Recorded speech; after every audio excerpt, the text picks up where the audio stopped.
All right, so we could include the files either by downloading them or using a CDN. It's much easier, obviously, to use a CDN, so that's what I'm going to do now. And let's start with the CSS. So this is the completed version. This is our broken version.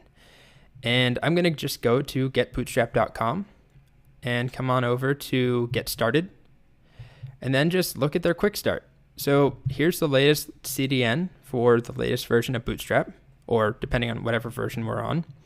Do you want to pay attention to that? I'm going to click copy and then just come right over here and paste that in, indent it correctly, and save. And I'm not using live server just because I'm making like 2 alterations. So I'm going to manually refresh the page. There we go. And you can see right off the bat, very significant change. I mean, it looks exactly the same as the completed version. However, the nav bar doesn't quite work. This drop down, I'm clicking, nothing's happening. As I resize, it looks good, but the responsive or the nav bar toggler isn't working. It's not expanding how it's supposed to.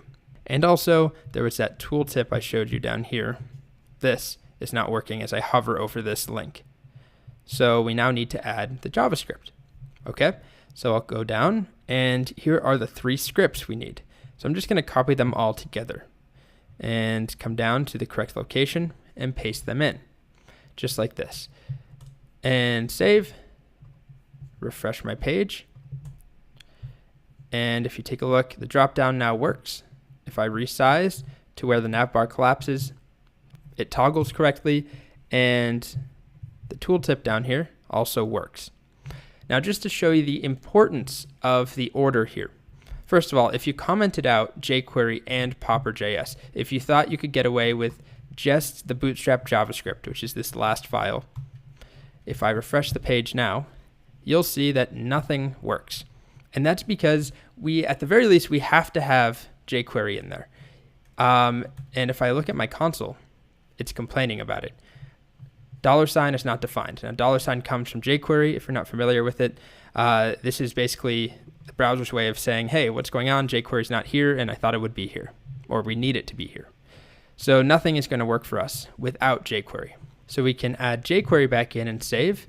And now if we take a look, our dropdown works, the toggler still works, but that tooltip does not work. And if we look at the console one more time, it's telling us Bootstrap tooltips require Popper.js.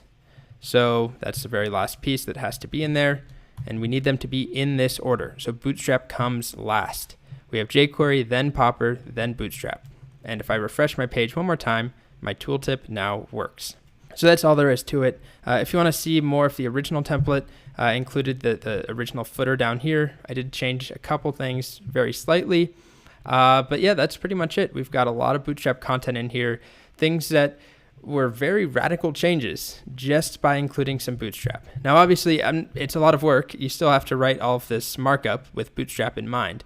But the amount of changes, the impact of Bootstrap relative to us having to write CSS from scratch to do all of this, it's just so much easier. It makes such a large impact with just a couple of classes.